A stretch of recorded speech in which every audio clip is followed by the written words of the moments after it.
ഞാൻ നിക്ഷേപിച്ചത് വെറും 5 ലക്ഷവും ഞാൻ ലാസ്റ്റ് 5 മാസത്തോളം 4500 രൂപ പിൻവലിച്ചതിന് ശേഷം എനിക്ക് 6.5 ലക്ഷം രൂപ ബാക്കിയുണ്ട്. അതാണ് ഈ ഇക്വിറ്റി ബേസ്ഡ് ആയിട്ടുള്ള നിക്ഷേപങ്ങളുടെ ഗുണം. നിങ്ങൾ പലരും റിട്ടയർ ആയിട്ടുള്ള ആൾക്കാരാണ്. റിട്ടയർ ആയിട്ടുള്ള ആൾക്കാര് പ്രധാനപ്പെട്ട ഒരു ഇൻവെസ്റ്റ്മെന്റ് നടത്തേണ്ടത് അവരുടെ മാസ ചെലവുകൾക്ക് ആവശ്യമായിട്ടുള്ള ഒരു തുക അധികം റിസ്ക് ഇല്ലാതെ കണ്ടെത്താനായിട്ടാണ്.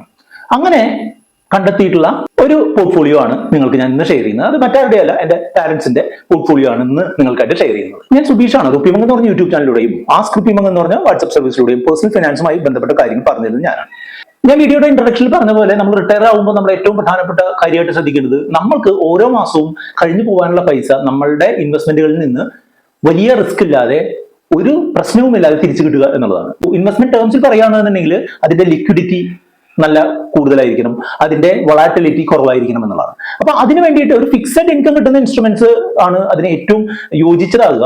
എന്നാൽ ഒരൊറ്റ ഇൻസ്ട്രുമെന്റിൽ മാത്രം ഇൻവെസ്റ്റ് ചെയ്യുന്നത് ശരിയല്ല എന്നുള്ളതാണ് എന്റെ അഭിപ്രായം.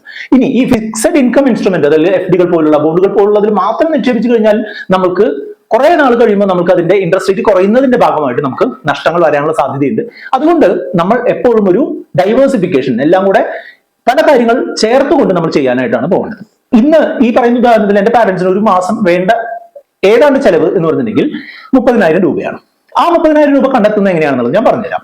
ഒന്നാമത്തെ കാര്യം എന്താണെന്ന് വെച്ചാൽ, ഞാൻ നമ്മളുടെ ചാനലിൽ തന്നെ ഒരു വീഡിയോ ചെയ്തിട്ടുണ്ട്. UP പവർ കോർപ്പറേഷന്റെ ബോണ്ട് 9.5% റിട്ടേൺ തരുന്ന ഒരു ബോണ്ടിൽ നമ്മൾ ജോയിൻ ചെയ്തിട്ടുണ്ട് എന്ന് ഞാൻ പറഞ്ഞിട്ടുണ്ട് അല്ലെ. ആ ബോണ്ടിൽ നിന്ന് ഒരു മാസം ആവറേജ് ഈ ടാക്സ് എല്ലാം കഴിച്ച് TDS ആയിട്ട് പിടിക്കുന്ന എമൗണ്ട് എല്ലാം കഴിച്ച് 8,000 രൂപ കിട്ടുന്നുണ്ട്. അതായത് 10 ലക്ഷം രൂപയാണ് അത് നിക്ഷേപിച്ചത്. 2027 ഒക്ടോബർ വരെ അതിന്റെ കാലാവധി ഉണ്ട്. അപ്പോൾ അതില് നമുക്ക് മാസം ടാക്സ് കഴിച്ച് 8,000 രൂപയിൽ നിന്ന് കിട്ടുന്നുണ്ട്. രണ്ടാമത്തേതും ഒരു ഫിക്സഡ് ഇൻകം കിട്ടുന്ന തരത്തിലുള്ള നിക്ഷേപമാണ്. അത് കുറച്ച് NCDകളും ബോണ്ടുകളുമാണ്. NCDകൾ എന്ന് പറഞ്ഞാൽ നോൺ കൺവേർട്ടബിൾ ഡിബഞ്ചേഴ്സ്. പ്രൈവറ്റോ പബ്ലിക്കോ ആയിട്ടുള്ള സ്ഥാപനങ്ങൾക്ക് ഒരു ഫണ്ടിന്റെ ആവശ്യം വരുമ്പോൾ അവര് പബ്ലിക്കിന്റെ അടുത്ത് നിന്ന് സാധാരണ ഫിക്സഡ് ഡെപ്പോസിറ്റിനേക്കാൾ കൂടിയ നിരക്കിൽ വാങ്ങുന്നതിനെയാണ് ഈ NCD ഡിബഞ്ചർ എന്നൊക്കെ പറയുന്നത്. 3 ഡിബഞ്ചറുകളിലായിട്ട് ഏകദേശം ഒരു 9 ലക്ഷം രൂപയോളം നമ്മൾ അതിൽ നിക്ഷേപിച്ചിട്ടുണ്ട്. 3 ഡിബഞ്ചറുകളിലായിട്ട്. പ്രൈവറ്റ് സ്ഥാപനങ്ങളിലാണ് BBB റേറ്റിംഗ് ഉള്ള സ്ഥാപനങ്ങളും AA റേറ്റിംഗ് ഉള്ള സ്ഥാപനങ്ങളിലൊക്കെയാണ് നിക്ഷേപിച്ചിട്ടുള്ളത്. പേര് ഞാൻ ഇതിൽ സൂചിപ്പിക്കാനായിട്ട് ഉദ്ദേശിക്കുന്നില്ല. പക്ഷെ അത്യാവശ്യം ക്രെഡിബിലിറ്റി ഉള്ള, എന്നാൽ അത്യാവശ്യം റേറ്റ് തരുന്ന 10-നും 12-നും ഇടയ്ക്ക് ശതമാനം റേറ്റ് തരുന്ന ഇതാണ്. അതിൽ നിന്ന് TDS 10% പിടിച്ചതിന് ശേഷം 8,000 രൂപ അതിൽ നിന്നും നമുക്ക് കിട്ടുന്നുണ്ട്. അപ്പോൾ 8,000 16,000 ബോണ്ടുകളിൽ നിന്നും കടപ്പത്രങ്ങളിൽ നിന്നും നമുക്ക് കിട്ടുന്നുണ്ട്. നമ്മുടെ ചാനലിൽ വളരെ പ്രശസ്തമായിട്ടുള്ള ഒരു വീഡിയോ ആണ് ട്രഷറികളെ സംബന്ധിച്ചുള്ള വീഡിയോ അല്ലെ. കേരള സംസ്ഥാന ട്രഷറിയിൽ 8.5% ഇൻട്രസ്റ്റ് കിട്ടുന്ന ഒരു സമയം ഉണ്ടായിരുന്നു. അതായത് 1 ലക്ഷം രൂപയ്ക്ക് ഒരു മാസം 750 രൂപ കിട്ടുന്ന ഒരു സമയം ഉണ്ടായിരുന്നു. ആ സമയത്ത് ഞങ്ങൾ 4 ലക്ഷം രൂപ അവിടെ നിക്ഷേപിച്ചിട്ടുണ്ടായിരുന്നു. അതായത് ഒരു മാസം 3,000 രൂപ ടാക്സ് ഇല്ലാതെ കിട്ടും. ടാക്സ് പിടിച്ചതിന് ശേഷം ഏകദേശം 2,700 രൂപയോളം ഒക്കെ കിട്ടുന്നുണ്ട് അതിൽ നിന്ന്. അപ്പോൾ അങ്ങനെ ഒരു എമൗണ്ട് നമുക്ക് കിട്ടും. ഇപ്പൊ 2,500 എന്ന് കണക്ക് കൂട്ടുകയാണെങ്കിൽ 16,000 പ്ലസ് 2,500, അതായത് 18,500 രൂപയായിട്ടുണ്ട്. പിന്നെ ഞാൻ നമ്മുടെ വീഡിയോയിൽ സൂചിപ്പിച്ചിട്ടുണ്ടായിരുന്നല്ലോ, ഒരു റെന്റൽ റിയൽ എസ്റ്റേറ്റിന് വേണ്ടിയിട്ട് ഒരു പ്രോപ്പർട്ടി നമ്മൾ വാങ്ങിയിട്ടുണ്ട് എന്നുള്ളത്. ആ റെന്റൽ റിയൽ എസ്റ്റേറ്റിൽ നിന്ന് കിട്ടുന്ന റെന്റ് 7,000 രൂപ നമ്മളുടെ ഈ ആവശ്യത്തിനായിട്ടാണ് ഉപയോഗിക്കുന്നത്. അത് വളരെ പൈസ കൊടുത്ത് വാങ്ങിയിട്ടുള്ള പ്രോപ്പർട്ടിയാണ്, സ്ഥലം കൂടുതലുള്ള ചെറിയൊരു വീടുള്ള പ്രോപ്പർട്ടിയാണ്. പക്ഷെ അതിന് 7,000 രൂപയെ റെന്റ് കിട്ടുന്നുള്ളൂ എന്നുള്ളത് റെന്റൽ ഈൽഡിനെ സംബന്ധിച്ചിടത്തോളം നമുക്ക് വളരെ മോശമായിട്ടുള്ള ഒരു എമൗണ്ട് ആണ് എന്നുണ്ടെങ്കിലും അത് ഒരു പ്രൈസ് അപ്രീസിയേഷൻ ഒക്കെ ഉണ്ടാവും എന്നുള്ള പ്രതീക്ഷയിൽ നമ്മളുടെ ഓവറോൾ ഒരു ഫിനാൻഷ്യൽ സിറ്റുവേഷൻ ബാലൻസ് ചെയ്യുന്നതിന്റെ ഭാഗമായിട്ട് റിയൽ എസ്റ്റേറ്റ് വാങ്ങി സൂക്ഷിച്ചിട്ടുള്ളതാണ്. ആ 7,000 രൂപയും കൂടെ അങ്ങോട്ട് വന്നു. അപ്പൊ എത്രയായി? 18,500 പ്ലസ് 700 25,500 ആയി. ഇനി പറയാൻ പോകുന്നതാണ് ഇതിലെ ഏറ്റവും എഫിഷ്യന്റ് ആയിട്ടുള്ള, ഏറ്റവും എഫക്റ്റീവ് ആയിട്ടുള്ള മെത്തേഡ്. അത് മറ്റൊന്നുമല്ല, മ്യൂച്വൽ ഫണ്ടുകളിലെ SWP, സിസ്റ്റമാറ്റിക് വിഡ്രോവൽ പ്ലാൻ എന്നുള്ള പദ്ധതി ഉപയോഗിച്ചാണ്. ഞാൻ ഏകദേശം 5 ലക്ഷം രൂപ ഒരു വർഷം മുൻപ് HDFC ബാലൻസ്ഡ് അഡ്വാൻറ്റേജ് ഫണ്ട് എന്ന് പറഞ്ഞിട്ടുള്ള ഒരു ഹൈബ്രിഡ് ഫണ്ടില് ലംസമായിട്ട് നിക്ഷേപിച്ചിട്ടുണ്ടായിരുന്നു.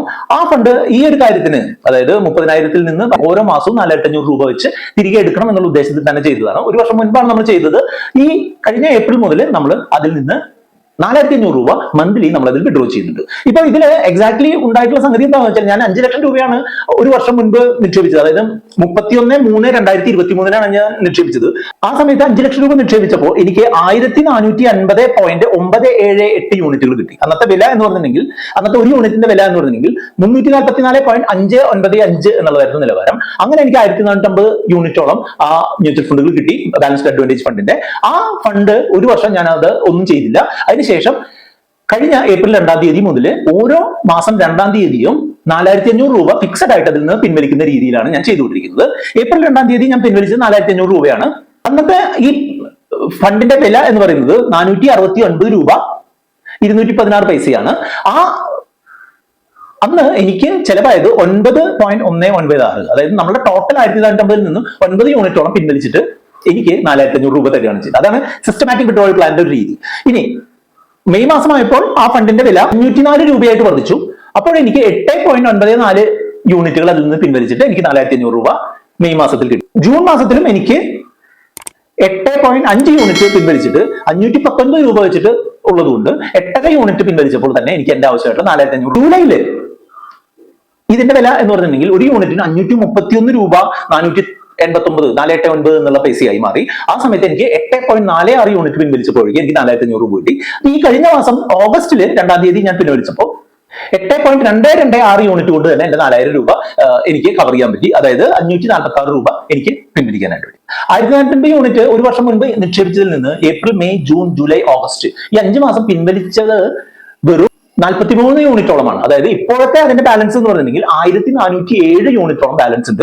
ഇന്നത്തെ അതിന്റെ വില എന്ന് പറഞ്ഞിട്ടുണ്ടെങ്കിൽ 538 രൂപയാണ് ഒരു യൂണിറ്റിന്റെ വില. അതായത് ഇപ്പോഴത്തെ അതിന്റെ ബാലൻസ് എന്ന് പറഞ്ഞിട്ടുണ്ടെങ്കിൽ 6,67,000 രൂപയോളം എനിക്ക് ബാലൻസ് ഉണ്ട്. അതായത് ഞാൻ നിക്ഷേപിച്ചത് വെറും 5 ലക്ഷവും ഞാൻ ലാസ്റ്റ് 5 മാസത്തോളം 4,500 രൂപ പിൻവലിച്ചതിന് ശേഷം എനിക്ക് 6.5 ലക്ഷം രൂപ ബാക്കിയുണ്ട്. അതാണ് ഈ ഇക്വിറ്റി ബേസ്ഡ് ആയിട്ടുള്ള നിക്ഷേപങ്ങളുടെ ഗുണം. നമുക്ക് വലിയൊരു കോർപ്പസ് ഉണ്ടെന്നുണ്ടെങ്കിൽ നമുക്ക് ചെറിയ രീതിയിൽ പിൻവലിക്കുന്നതിന് ബാലൻസ്ഡ് അഡ്വാൻറ്റേജുകൾ ഫണ്ടുകൾ പോലുള്ള ഫണ്ടുകളിൽ സിസ്റ്റമാറ്റിക് വിഡ്രോവൽ പ്ലാനിന് ഉപയോഗിച്ച് കഴിഞ്ഞിട്ടുണ്ടെന്നുണ്ടെങ്കിൽ നമുക്ക് വളരെ ഗുണമാണ് എന്നുള്ളതിന്റെ ഒരു പ്രാക്ടിക്കൽ എക്സാമ്പിൾ ആണ് ഞാൻ ഇപ്പൊ എന്റെ പാരന്റ്സിന് വേണ്ടിയിട്ട് ഈ 4,500 രൂപ പിൻവലിക്കുന്നതുകൊണ്ട് ഞാൻ കാണിക്കുന്നത്. നമ്മൾ എപ്പോഴും ശ്രദ്ധിക്കേണ്ടതെന്ന് വെച്ചാൽ നമ്മളുടെ ഇൻവെസ്റ്റ്മെന്റ് നമുക്കൊരു റിട്ടയർമെന്റ് കോർപ്പസിനാണ് എന്നുണ്ടെങ്കിലും നമ്മുടെ ഇൻവെസ്റ്റ്മെന്റ് ഡൈവേഴ്സിഫൈ ചെയ്യുക.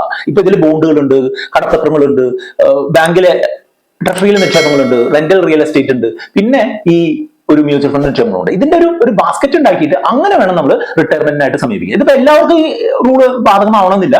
നിങ്ങളുടെ ആവശ്യങ്ങൾക്കനുസരിച്ച് നിങ്ങൾ എങ്ങനെ റിട്ടയർമെന്റ് പ്ലാൻ ചെയ്യണം, റിട്ടയർമെന്റ് കോർപ്പസ് ഉണ്ടാക്കണം എന്നുള്ളതിന് ഒരു ഡയറക്ഷൻ തരുന്നതിനായിട്ട് നമ്മുടെ വാട്സ്ആപ്പ് നമ്പർ ആയിട്ടുള്ള 8848030018 നിങ്ങൾക്ക് കോൺടാക്ട് ചെയ്യാവുന്നതാണ്. ഇതുമായിട്ട് ബന്ധപ്പെട്ട 2 വീഡിയോകളാണ് നമ്മൾ കാണുന്നത്. കണ്ടുകൊണ്ട് നിങ്ങൾക്ക് മുന്നോട്ട് പോകാം. വീഡിയോ ലൈക്ക് ചെയ്യാനും കമന്റ് ചെയ്യാനും കൂട്ടുകാരുമായി ഷെയർ ചെയ്യാനും മറക്കരുത്.